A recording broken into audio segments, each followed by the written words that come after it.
Hello friends, एक बार फिर से स्वागत है आपका अपने यूट्यूब चैनल पर। आज के इस वीडियो में हम लोग डिस्कस करेंगे जूनियर एडिट प्रैक्टिस सेट 5 को। 4 प्रैक्टिस सेट हम लोगों ने डिस्कस कर लिए हैं। जिन लोगों ने अभी तक उसकी वीडियो नहीं देखी है वो लोग प्लेलिस्ट में जा करके उन चारों प्रैक्टिस सेट की वीडियो देख लें, जहाँ से आप लोगों को काफ़ी हेल्प मिल जाएगी आपके आगे आने वाले एग्जाम के लिए। वीडियो को स्टार्ट करने से पहले जो लोग भी चैनल पर नए हैं चैनल को सब्सक्राइब कर लीजिए, बेल आइकन का बटन दबा दीजिए, जिससे आगे आने वाली जो भी अदर इंपॉर्टेंट वीडियोज हैं उनका नोटिफिकेशन आपको टाइम से मिल सके। पहला क्वेश्चन है आपका कि अभिनव कला परिषद जिसे राजा राम सिंह तोमर पुरस्कार 2020 से सम्मानित किया गया है वह कहाँ पर स्थित है। 4 ऑप्शन दिए हुए हैं, इसमें से आपको बताना है कि किस शहर में वह स्थित है। तो ये शहर है आपका भोपाल। ऑप्शन नंबर इसका सी ठीक है। अभिनव कला परिषद जिसे राजा राम सिंह तोमर पुरस्कार 2020 से सम्मानित किया गया वह भोपाल में स्थित है। अब इसके बारे में थोड़ी सी हम लोग जानकारी प्राप्त कर लेते हैं कि ये जो पुरस्कार है वो 2020 से सम्मानित 2020 में इसको सम्मानित किया गया है अभिनव कला परिषद। और ये कहाँ पर स्थित है संस्थान, तो ये स्थित है भोपाल में। अभिनव कला परिषद जो है वो भोपाल मध्य प्रदेश में कला केंद्र है। मध्य प्रदेश में 96 तानसेन संगीत समारोह की शुरुआत ग्वालियर में 26 से 30 दिसंबर 2020 तक कोविड-19 के सख्त दिशा निर्देशन के साथ में हुई थी। और प्रसिद्ध संतूक बहादुर पंडित सतीश व्यास को प्रतिष्ठित तानसेन सम्मान से सम्मानित किया गया था इसमें। तो इसको ध्यान रखिएगा, ये कहाँ पर स्थित है, तो ये भोपाल में स्थित है। नेक्स्ट क्वेश्चन देखते हैं।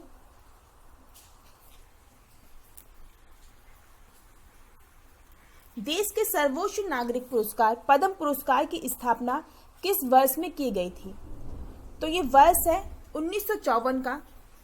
ऑप्शन नंबर बी ठीक है इसका।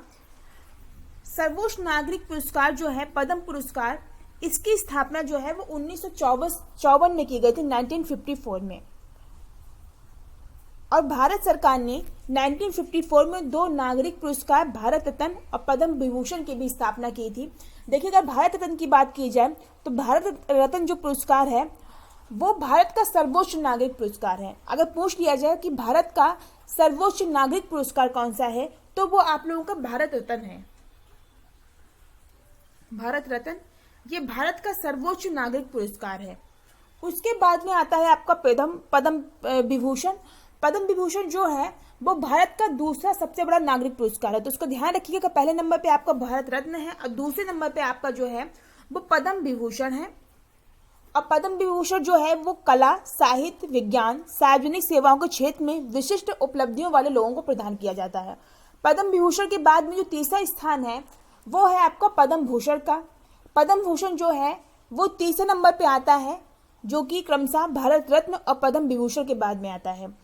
ये जो पुरस्कार है उसमें डॉक्टर्स और वैज्ञानिक सहित सरकारी कर्मचारियों द्वारा प्रदान की गई सेवाएं शामिल होती हैं। यानी कि इस क्षेत्र में जिन लोगों ने भी योगदान दिया है उनको ये जो पुरस्कार है पद्म भूषण वो प्रदान किया जाता है। और पद्म भूषण के बाद में जो चौथा सर्वोच्च नागरिक पुरस्कार है उसका नाम पद्म श्री है। तो इसका जो सिक्वेंस है यानी कि क्रम है उसको ध्यान रखिएगा। सबसे पहले जो है वो भारत रत्न है, उसके बाद में पद्म विभूषण है, फिर पद्म भूषण है, और उसके बाद में चौथे नंबर पर सर्वोच्च नागरिक पुरस्कार है, उसका नाम पद्म श्री है। नेक्स्ट क्वेश्चन देखते हैं। 2021 में पंथुडु या तमिल नववर्ष किस दिन मनाया गया। यानी कि आपको ये बताना है तमिल नववर्ष जो है वो किस दिन मनाया जाता है। वो मनाया गया है 14 अप्रैल को। ऑप्शन नंबर इसका सी ठीक है कि 2021 में पुंथडु या तमिल नववर्ष जो है वो 14 अप्रैल को मनाया गया है। ये त्योहार जो है वो तमिल महीने में चिथिराई के पहले दिन को मनाया जाता है और यह तमिल कैलेंडर की शुरुआत का प्रतीक है। इस दिन लोग एक दूसरे को पुंथुडु बाज थुकल कहते हैं, जिसका अर्थ होता है हैप्पी न्यू ईयर। यानी कि इन लोगों का जो हैप्पी न्यू ईयर है वो कब शुरू होता है, 14 अप्रैल को। और इस दिन लोग जो है वो एक दूसरे को क्या कहते हैं, तो एक दूसरे को कहते हैं पुंथुडु बाज थुकल। नेक्स्ट क्वेश्चन देखते हैं। काजा पैलेस निम्नलिखित में से किस देश की पहली महिला प्रधानमंत्री बनी, जो कि जनवरी 2021 में बनी है। तो ये देश है एस्टोनिया। ऑप्शन नंबर बी ठीक है। एस्टोनिया की काजा पैलेस जो है वो पहली महिला प्रधानमंत्री बनी है जनवरी 2021 में। करंट का क्वेश्चन, इसको ध्यान रखिए। नेक्स्ट क्वेश्चन देखते हैं।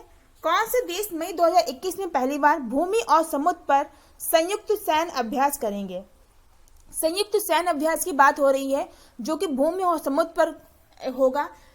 तो ये जो देश है वो है जापान, फ्रांस और संयुक्त राज्य अमेरिका। जापान, फ्रांस और संयुक्त राज्य अमेरिका मई 2021 में पहली बार भूमि और समुद्र पर संयुक्त सैन्य अभ्यास करेंगे।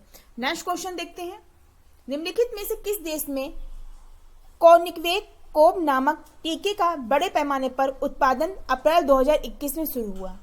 तो ये आपको बताना है कहाँ शुरू हुआ या कहाँ शुरू हो सकता है, उस टाइम का कारण था। तो ये हुआ है रूस में।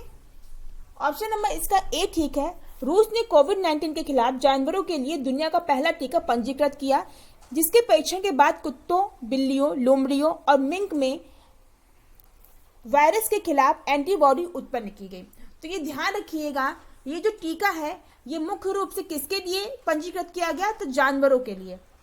ध्यान रखिएगा, ये जानवरों के लिए है। नेक्स्ट क्वेश्चन देखते हैं, निम्नलिखित में से किसने तमिलनाडु के बृहदेश्वर मंदिर का निर्माण करवाया? तो आपको बताना है बृहदेश्वर मंदिर का निर्माण किसने करवाया था। तो ये जो राजा हैं इनका नाम है राजा राज चोल, नहीं यहाँ पे चोल होगा, राजा राज चोल प्रथम। राजा राज चोल प्रथम ने तमिलनाडु के बृहदेश्वर मंदिर का निर्माण कराया था और भगवान शिव को समर्पित है। तो अगर पूछ लिया जाए कि ये जो मंदिर है वो किसको समर्पित है, तो शिव भगवान को समर्पित है ये मंदिर, जिसका निर्माण राजा राज चोल प्रथम ने करवाया था। नेक्स्ट क्वेश्चन देखते हैं, निम्नलिखित में से कौन बौद्ध धर्म की पवित्र पुस्तकों में से एक है? तो बौद्ध धर्म की पवित्र पुस्तकों में से आप लोग जानते हैं त्रिपिटक जो है वो बौद्ध धर्म की जो पवित्र पुस्तकें हैं उसमें से एक है। त्रिपिटक 3 प्रकार के होते हैं, विनय पिटक, सुत्त पिटक और अधिधम पिटक। विनय पिटक जो है वो भिक्षुओं के लिए सन्यासी अनुशासन के नियम इसमें बताए गए हैं। सुत्त पिटक में बुद्ध के उपदेश का संग्रह है और अधिधम पिटक जो है वो बुद्ध की शिक्षाओं के दर्शन से संबंधित है। तो इसको ध्यान रखिएगा, त्रिपिटक कितने प्रकार के होते हैं? 3 प्रकार के, विनय, सुत्त और अधिधम पिटक। तीनों जो है वो किससे संबंधित है? इसको एक बार फिर से रिपीट करती हूँ। जो विनय पिटक है वो भिक्षुओं के लिए सन्यासी अनुशासन के नियम बताता है। सुत्त पिटक में बुद्ध के उपदेशों का संग्रह दिया हुआ है और जो अधिधम पिटक है उसमें बुद्ध की शिक्षाओं के दर्शन जो है वो दिए हुए हैं। नेक्स्ट क्वेश्चन देखते हैं, भारत के माध्यम से यात्रा में फाहियान ने एक अस्पताल का उल्लेख किया, यह उस समय स्थित था। आपको बताना है ये उस समय कहाँ पर स्थित था। तो ये जो है अस्पताल वो स्थित था पाटलिपुत्र में। ऑप्शन नंबर इसका डी ठीक है। फाहियान की बात हो रही है तो फाहियान की वृत्तांत चंद्रगुप्त विक्रमादित्य के प्रशासन का एक समकालीन विवरण देते हैं। फाहियान जो है वो चंद्रगुप्त विक्रमादित्य के शासनकाल में आया था और इसके जो वृत्तांत हैं वो चंद्रगुप्त विक्रमादित्य के प्रशासन का एक समकालीन जो विवरण है उसको प्रदान करते हैं। नेक्स्ट क्वेश्चन देखते हैं, सत्यशोधक समाज के संस्थापक कौन थे? आप सभी लोग जानते होंगे कि सत्यशोधक समाज के संस्थापक ज्योतिबा फुले थी। ज्योतिबा फुले थे। ऑप्शन नंबर इसका जो डी है वो सही है। ज्योतिबा फुले महाराष्ट्र से एक कार्यकर्ता, विचारक, समाज सुधारक, लेखक, दार्शनिक, धर्मशास्त्री, विद्वान, संपादक और क्रांतिकारी थे। सत्यशोधक समाज की स्थापना पूछ ली जाती है कब हुई थी, तो इसकी स्थापना हुई थी 1873 में। और कहां पर हुई थी? तो महाराष्ट्र में हुई थी, इसको ध्यान रखिएगा। सत्यशोधक समाज की स्थापना 1873 में महाराष्ट्र में हुई थी। नेक्स्ट क्वेश्चन देखते हैं,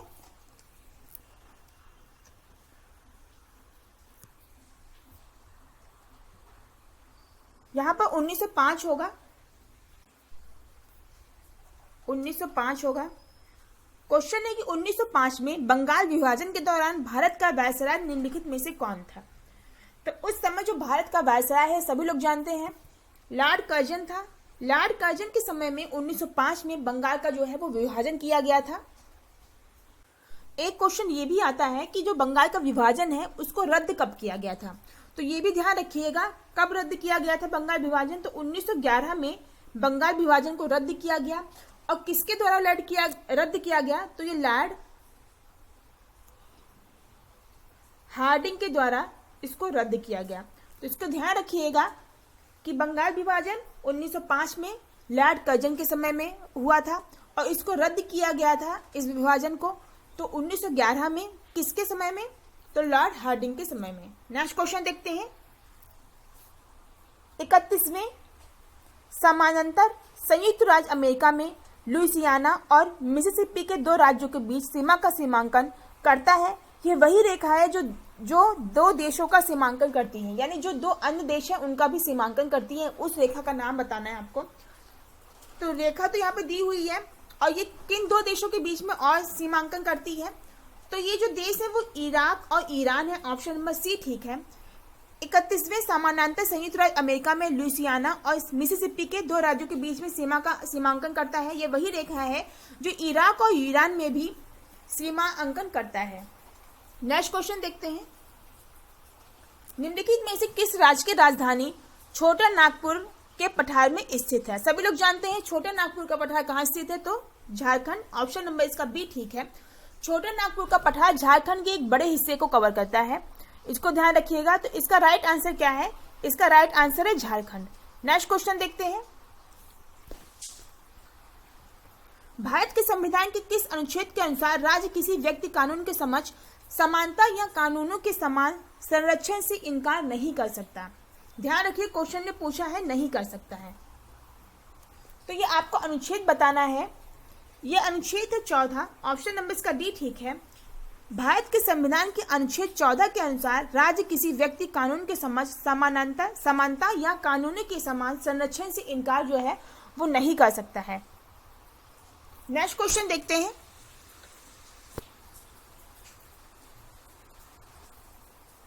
निम्नलिखित में से किस अधिनियम में केंद्र में द्विशासन की प्रणाली स्थापित की गई? काफी इंपॉर्टेंट क्वेश्चन है। केंद्र में द्विशासन की प्रणाली कब स्थापित की गई थी ये बताना है कि केंद्र में द्विशासन की जो प्रणाली है वो भारत सरकार अधिनियम 1935 के अंतर्गत स्थापित की गई। ऑप्शन नंबर इसका बी ठीक है। देखिए, भारत सरकार अधिनियम 1935 काफी इंपॉर्टेंट है।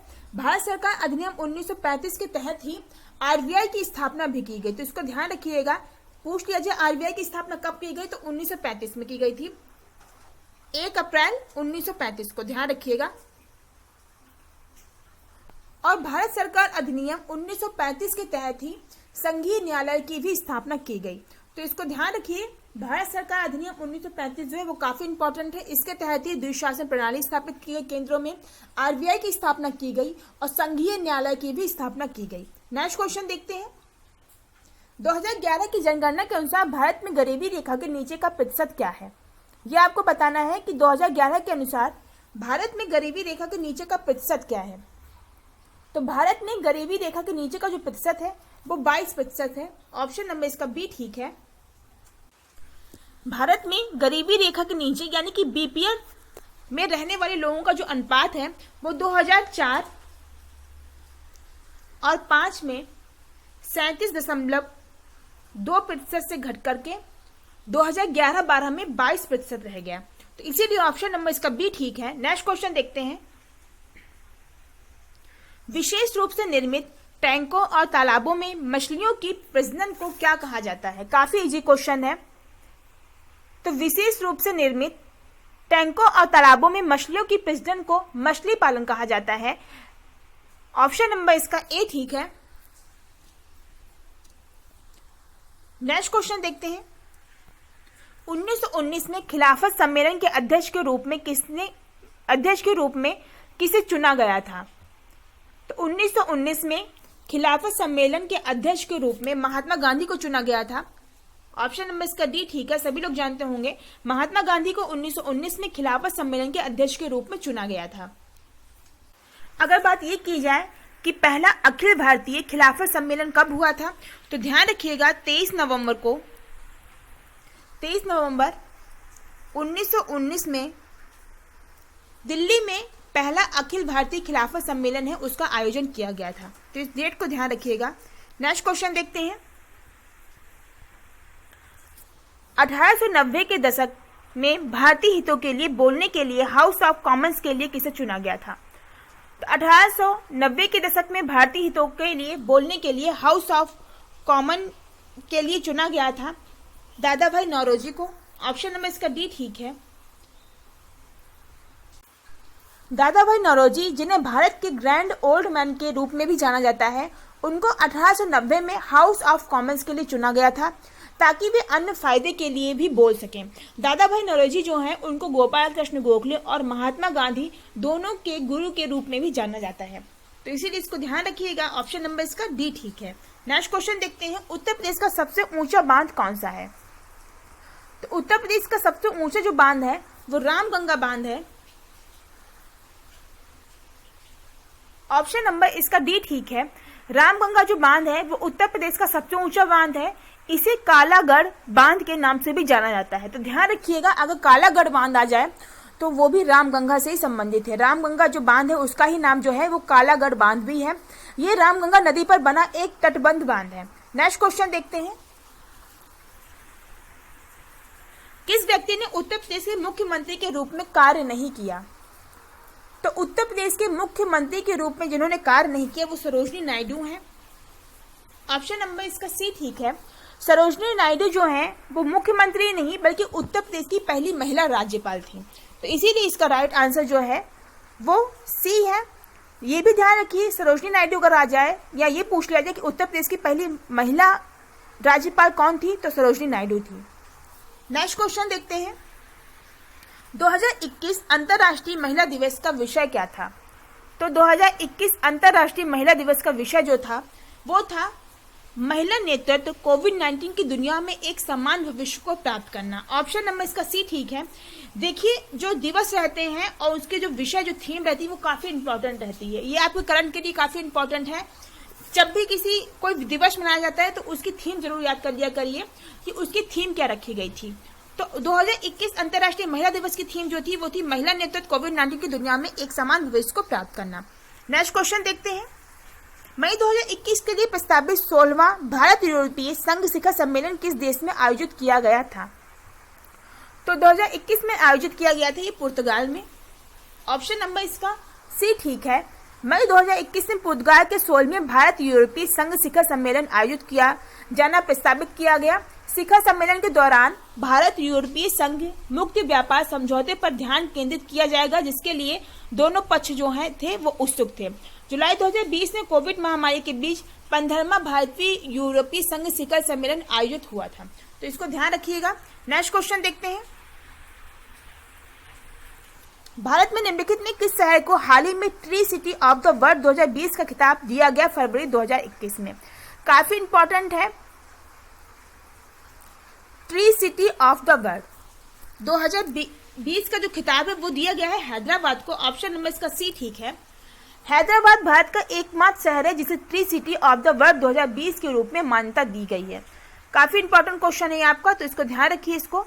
नेक्स्ट क्वेश्चन देखते हैं,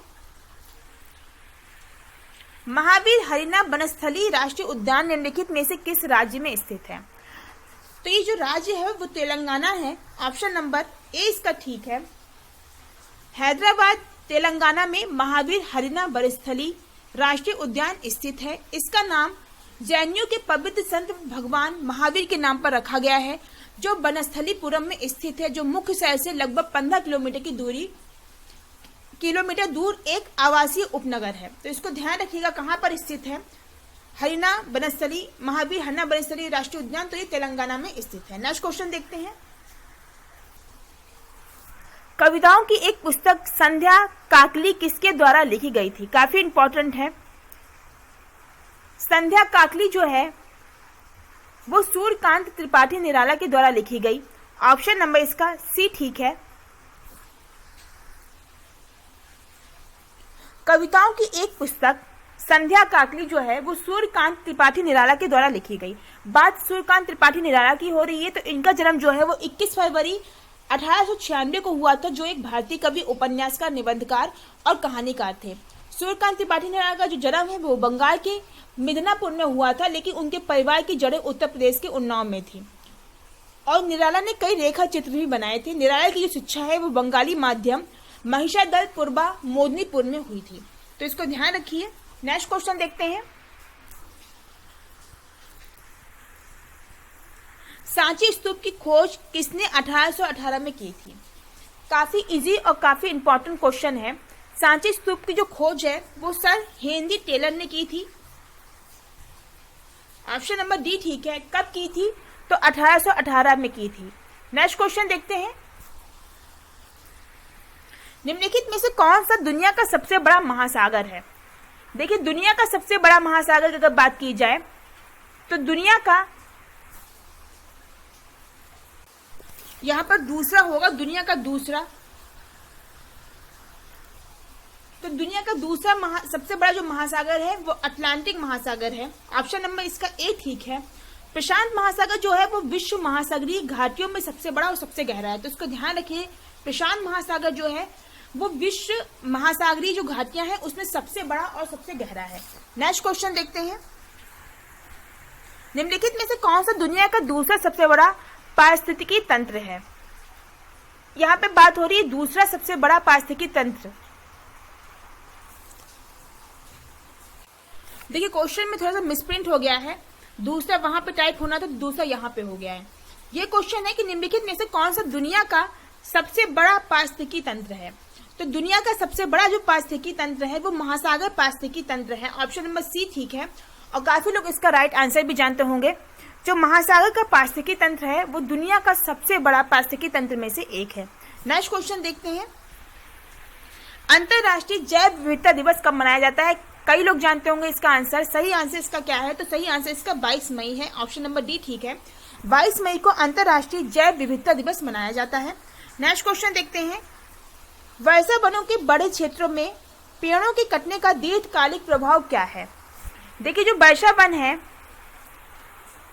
उनके बड़े क्षेत्रों में यानी कि बड़े पैमाने पे अगर पेड़ों को काट दिया जाए तो इसका दीर्घकालिक प्रभाव क्या होगा? तो इसका दीर्घकालिक प्रभाव होगा कि उन क्षेत्रों में वर्षा में कमी हो जाएगी। ऑप्शन नंबर इसका बी ठीक है। नेक्स्ट क्वेश्चन देखते हैं। इसमें से कौन सा परजीवी पौधे का उदाहरण है? यह आपको बताना है कि परजीवी पौधे का उदाहरण कौन सा है। तो ऑप्शन नंबर आपका जो डी है, रेफ्लेसिया। रेफ्लेसिया जो है वो एक परजीवी पौधे का उदाहरण है। रेफ्लेसिया जो है वो एक आवर्त बीजरी है जो कुल जड़ परजीवी है। रेफ्लेसिया के फूल दुनिया के सबसे बड़े हैं। अगर पूछ लिया जाए सबसे बड़े फूल कौन से होते हैं तो रेफ्लेसिया के जो फूल हैं वो दुनिया के सबसे बड़े फूल होते हैं। यह एक आवर्त बीजी है, तो इसको भी ध्यान रखिएगा। नेक्स्ट क्वेश्चन देखते हैं। पराग कणों को आकर्षित करने के लिए फूलों द्वारा उपयोग की जाने वाली मधुमक्खियों को किस प्रकार का प्रकाश संकेत मिल सकता है? तो यहाँ पर 4 ऑप्शन दिए हुए हैं। इसमें जो ऑप्शन आपका परावैगनी है ये राइट आंसर है।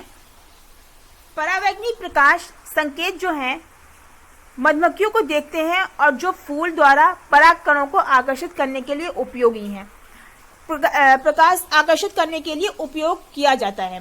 तो परावैगनी जो प्रकाश है ये इसका राइट आंसर है। नेक्स्ट क्वेश्चन देखते हैं।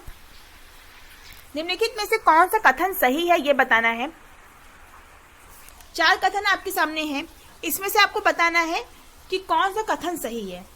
तो इसमें जो ऑप्शन नंबर सी है कि मिश्रण के गुण उसके घटकों के समान हो सकते हैं या नहीं हो सकते हैं, ये ऑप्शन आपका बिल्कुल ठीक है। ऑप्शन नंबर इसका सी जो है वो सही है। मिश्रण क्या होता है? तो मिश्रण वो होता है जब 2 या अधिक पदार्थों एक रासायनिक परिवर्तन में भाग लिए बिना एक दूसरे के साथ मिश्रित होते हैं तो परिणामी पदार्थ को एक मिश्रण कहा जाता है। उदाहरण के लिए जैसे दूध और पानी का संलयन, समुद्री जल, कच्चे तेल, स्याही, हवा आदि। मिश्रण 2 प्रकार के होते हैं, सजातीय मिश्रण और विजातीय मिश्रण। नेक्स्ट क्वेश्चन देखते हैं। रदरफोर्ड अल्फा कण प्रकीर्णन द्वारा निम्नलिखित में से किसकी खोज की गई थी? तो सभी लोग जानते हैं रदरफोर्ड ने किसकी खोज की थी? तो नाभिक की खोज की थी। ऑप्शन नंबर इसका डी ठीक है। रदरफोर्ड के अल्फा प्रकीर्णन प्रयोग में अल्फा कणों की एक बीम एक पतली सोने की जो पन्नी पर गिराई थी। इन कणों को फिर अलग अलग दिशाओं में विक्षेपित किया गया और एक कण अल्फा कण डिटेक्टर द्वारा उनका पता लगाया गया। रदरफोर्ड का अल्फा कण प्रकीर्णन प्रयोग जो है वो नाभिक के अन्वेषण के लिए उत्तरदायी था, तो इसीलिए ऑप्शन नंबर इसका डी ठीक है। नेक्स्ट क्वेश्चन देखते हैं। हाइड्रोकार्बन को कितने भाग में वर्गीकृत किया गया है? तो हाइड्रोकार्बन है इनको 3 भागों में वर्गीकृत किया गया है। वो 3 कौन कौन से हैं? तो संतृप्त, असंतृप्त और सुगंधित हाइड्रोकार्बन। तो इस तरीके से हाइड्रोकार्बन को 3 भागों में वर्गीकृत किया गया है। नेक्स्ट क्वेश्चन देखते हैं। गति का दूसरा समीकरण स्थिति और किसके बीच में संबंध को दर्शाता है? तो सभी लोग जानते हैं जो गति का दूसरा समीकरण है वो स्थिति और समय के बीच में संबंध को दर्शाता है। ऑप्शन नंबर इसका बी बिल्कुल सही है। नेक्स्ट क्वेश्चन देखते हैं, निम्नलिखित में से कौन सा एक उत्तोलक नहीं है। तो 4 ऑप्शन दिए हुए हैं, इसमें से बताना है आपको कि कौन सा एक उत्तोलक नहीं है। तो इसमें जो चाकू है वो एक उत्तोलक नहीं है, जबकि कैंची, सीसा और बेल क्रैंक ये तीनों ही एक उत्तोलक की श्रेणी में आते हैं, लेकिन चाकू जो है आपका वो एक उत्तोलक नहीं है। नेक्स्ट क्वेश्चन देखते हैं, उत्तर दर्पण का प्रयोग किसमें किया जाता है। सभी लोग जानते होंगे उत्तर दर्पण का जो प्रयोग है वो वाहनों में रियर व्यू मिरर के लिए किया जाता है, यानी कि वाहनों में जो शीशे लगाए जाते हैं साइड में पीछे का देखने के लिए, पीछे कोई वाहन आ रहा है या नहीं आ रहा, तो उसके लिए उत्तर दर्पण का प्रयोग किया जाता है। ऑप्शन नंबर इसका ए ठीक है। नेक्स्ट क्वेश्चन और लास्ट क्वेश्चन है कि भूकंप के झटके मुख्य झटके से पहले किस तरह की ध्वनि तरंगे उत्पन्न करते हैं। तो भूकंप के झटके जो है वो मुख्य झटकों से पहले इंफ्रासोनिक ध्वनि तरंगों को उत्पन्न करते हैं, इसीलिए इसका राइट ऑप्शन सी है। तो फ्रेंड्स ये थी हमारी आज की वीडियो आपको कैसी लगी कमेंट के जरूर बताइए। साथ ही आप लोगों के कितने आंसर ठीक हुए ये भी बताइए। वीडियो पसंद आई तो वीडियो को लाइक करिए, ज्यादा से ज्यादा शेयर करिए। साथ ही जो लोग भी चैनल पर नए हैं चैनल को सब्सक्राइब कर लीजिए, बेल आइकन का बटन दबा दीजिए, जिससे आगे आने वाली जो भी अदर इंपॉर्टेंट वीडियोज हैं उनका नोटिफिकेशन आपको टाइम से मिल सके। मिलते हैं नेक्स्ट वीडियो में, तब तक अपना ख्याल रखिए, खुश रहिए। Thank you.